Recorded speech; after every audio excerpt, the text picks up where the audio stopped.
Telugu PMC ప్రేక్షకులకు స్వాగతం. Hi friends, మీరు గనక ఇప్పుడే మా ఛానల్కు వచ్చినట్లయితే మా ఛానల్ని సబ్స్క్రైబ్ చేసుకోండి. సబ్స్క్రైబ్ చేయడంతో పాటు పక్కనే ఉన్న బెల్ ఐకాన్ని క్లిక్ చేయండి. జీ తెలుగులో ప్రసారమవుతున్న సీరియల్ మేఘ సందేశం స్టార్ట్ అయిన కొద్ది రోజుల్లోనే బుల్లితెర అభిమానుల్ని బాగా ఆకట్టుకుంది ఈ సీరియల్. ఈ సీరియల్లో హీరోగా గగన్ పాత్రలో అభినవ్ విశ్వనాథ్ నటిస్తుండగా హీరోయిన్గా భూమి క్యారెక్టర్లో భూమిక రమేష్ నటిస్తుంది.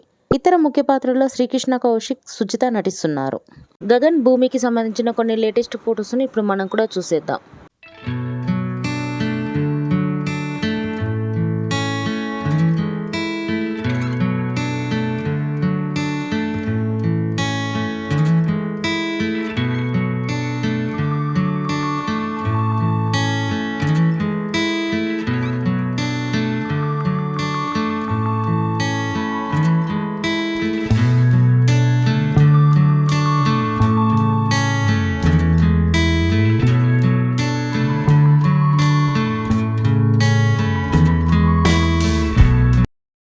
ఈ వీడియో మీకు నచ్చినట్లయితే లైక్ చేసి మరిన్ని టాలీవుడ్ లేటెస్ట్ అప్డేట్స్ మిస్ అవ్వకుండా చూడాలంటే తెలుగు పిఎంసి ఛానల్ను సబ్స్క్రైబ్ చేసుకొని పక్కనే ఉన్న బెల్ ఐకాన్ని క్లిక్ చేయండి.